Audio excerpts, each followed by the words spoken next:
ভয়ের পরিমাণ অনুভব করতে পারে, যার কারণে তাদেরকে নিজের অনুভূতির উপর কন্ট্রোল করতে হবে। ওভেনের এই টেকনিক সেখানে কাজ করে আর সেই দুটি ডাইনোসর সেখান থেকে চলে যায়। আর এরপর ওভেন সেই দুই ডাইনোসরের ঠিকানা খোঁজার জন্য তার পিছে পিছে চলে যায় আর মেসিও ওভেনের পেছনে পেছনে চলে যায়। ওভেন যাওয়ার সময় সে খেয়াল করে তার সামনেই সেই ডাইনোসরের বাচ্চাটিকে কিছু কিডন্যাপার কিডন্যাপ করে নিয়েছে। অন্যদিকে মেসি শহরে যাওয়ার জন্য পালিয়ে যাচ্ছিল, তখনই কিছু গুন্ডা তাকে ব্রিজের উপর থেকে তুলে নেয়, যেটাও ওভেন দূর থেকে দেখতে পায় এবং তাদের বাড়ির দিকে দৌড় দেয়। ওভেন বাড়িতে এসে ক্লেরাকে সবকিছু খুলে বলে এবং একটি বন্দুক নিয়ে তাদের পিছু করতে থাকে এবং নিজের মেয়েকে বাঁচানোর জন্য চলে যায়। কিন্তু তারা জানতো না মেসিকে সেই গুন্ডাগুলো উঠিয়ে নিয়ে কোথায় গিয়েছে। এটি জানার জন্য তারা তাদের একটি হ্যাকার বন্ধুর সাহায্য নেয়, যে কিনা একটি ইন্টেলিজেন্ট ডিপার্টমেন্টে কাজ করে।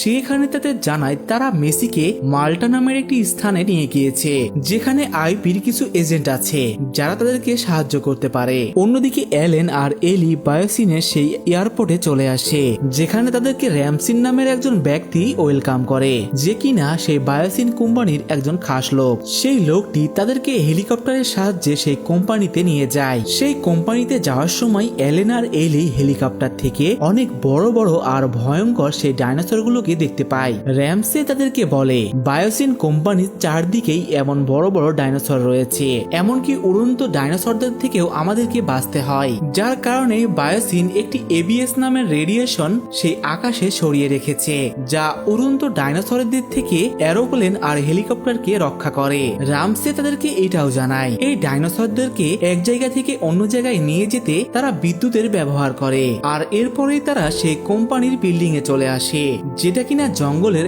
একদমই মাঝখানে অবস্থিত ছিল।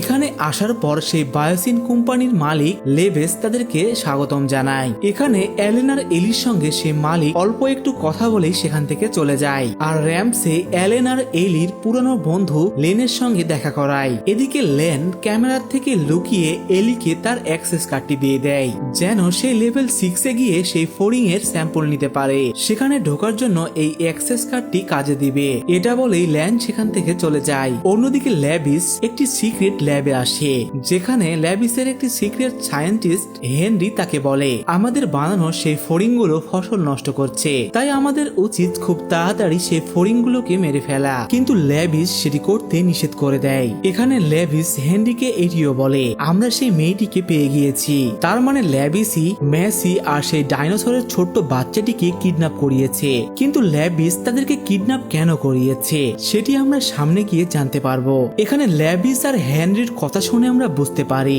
ল্যাবিসের সমস্ত কালো ধান্দার ও কুকর্মের কথা হেনরি জানতো এবং সে এগুলোর বিরুদ্ধে ছিল। এমনকি হেনরি এটাও চায় যে সমস্ত ফোরিং গুলোকে মেরে ফেলতে। অন্যদিকে সেই গুন্ডাগুলো মেসিকে কিডন্যাপ করে মাল্টা চলে আসে। এখানে আসার পর সোনিয়া নামের একটি মেয়ের হাতে মেসিকে তুলে দেয়। কিন্তু মেসিকে যে প্লেনে করে নিয়ে আসা হয়েছিল সেই প্লেনের পাইলট কাইলা তাকে দেখে নেয়। অন্যদিকে ক্লেরা ও ওভেনও মাল্টাতে পৌঁছে গিয়েছিল। তখনই সেখানে একজন আইপি এজেন্ট তাদের সঙ্গে দেখা করে, যে কিনা তাদের পুরনো বন্ধু ছিল। আর সেই আইপি এজেন্ট ওভেন আর ক্লেরাকে এমন একটি বাজারে নিয়ে যায় যেই বাজারে ডাইনোসরদের বেআইনি ভাবে কেনা বেচা করা হতো, এমনকি সেখানে ডাইনোসরদের ফাইট করিয়েও টাকা কামানো হতো। আর এই বাজারে আমরা সেই বিমানের পাইলট কাইলাকেও দেখতে পাই। ক্লেরা যখন সেখানকার এক বাথরুমে যায় তখন তার সামনে কাইলা চলে আসে আর সে ক্লেরাকে এখান থেকে চলে যেতে বলে। ক্লেরা তখন কাইলাকে একটি ছবি দেখিয়ে বলে এটা আমার মেয়ে, তুমি কি একে কোথাও দেখেছো? কিন্তু কাইলা তাকে নিষেধ করে দেয় আর এখান থেকেই তাকে চলে যেতে বলে। অন্যদিকে সোনিয়া ডাইনোসরদের বিক্রি করার জন্য দুটি লোককে দেখাচ্ছিল, কিন্তু তখনই সেখানে কিছু আইপি এজেন্ট চলে আসে আর সেখানে দুই সাইড থেকেই ফাইট শুরু হয়ে যায়। তখনই ওভেন এই লোকটি পিছু করতে থাকে আর